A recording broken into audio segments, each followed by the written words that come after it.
हजरत आयशा रज़ी अल्लाह ताला अन्हा का बयान है, हुजूर अकरम सल्लल्लाहु अलैहि वसल्लम पर सबसे पहले वही की इब्तिदा इस तरह से हुई थी कि आपको ख्वाब नजर आते।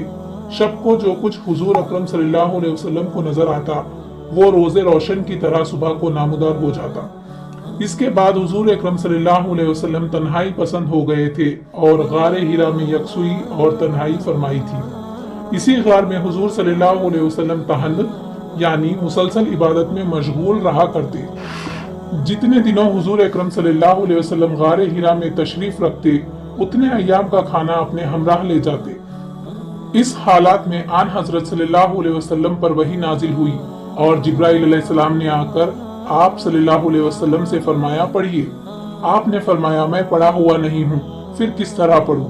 हुजूर सल्लल्लाहु अलैहि वसल्लम फरमाते हैं, ये सुनकर उस फरिश्ते ने मुझको इस तरीके से भींचा कि मुझको बहुत तकलीफ मालूम हुई और कहा, पढ़िए। मैंने फिर वही कहा कि मैं नाखानदा हूँ।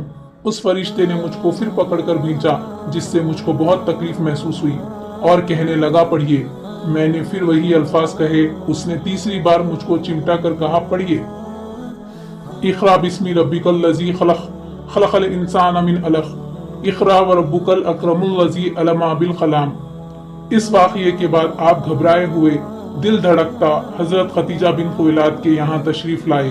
फरमाया, मुझको जल्दी से चादर उड़ाओ, जल्दी से चादर उड़ाओ। घर वालों ने आपको चादर उड़ाई। जब हुजूर अकरम सल्लल्लाहु अलैहि वसल्लम की हालात इस्तिरब जाती रही, हजरत खतीजा से आपने अपना तमाम वाक़या बयां फरमाया कि मुझको अपनी जान का अंदेशा है। हजरत खतीजा ने अर्ज किया, या रसूलल्लाह, हरगिज नहीं, अल्लाह ताला आपको ज़लील और रुस्वा ना फरमाएगा, क्योंकि आप हक के हामी हैं, सिला रहमी करने वाले, मुतहम्मिल मिर्जास, मुफलिस और नादार की इयानत करने वाले, मेहमानों की जियाफत करने वाले हैं। उसके बाद हजरत खतीजा रज़ी अल्लाह ताला अन्हा आपको वर्क़ा इब्न नौफिल के पास लेकर आईं। उनसे तमाम वाक़या बयां फरमाया।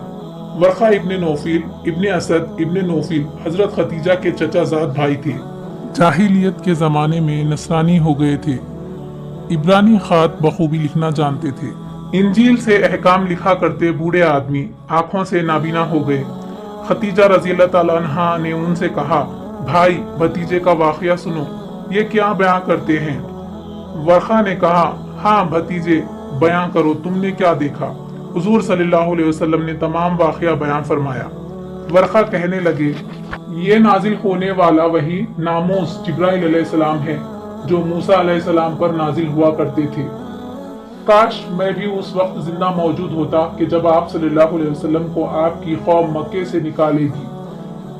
वर्क़ा बिन नौफिल ने कहा, हाँ, जो नबी ये प्याम और ऐसे अहकाम लेकर आया, इसके साथ जरूर दुश्मनी की गई।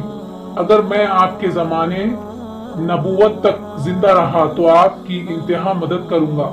इसके बाद वर्क़ा जिंदा ना रहे बल्कि उनका इंतकाल हो गया और हुजूर अकरम सल्लल्लाहु अलैहि वसल्लम पर भी वही नाजिल ना हुई, कुछ अरसे तक रुकी रही।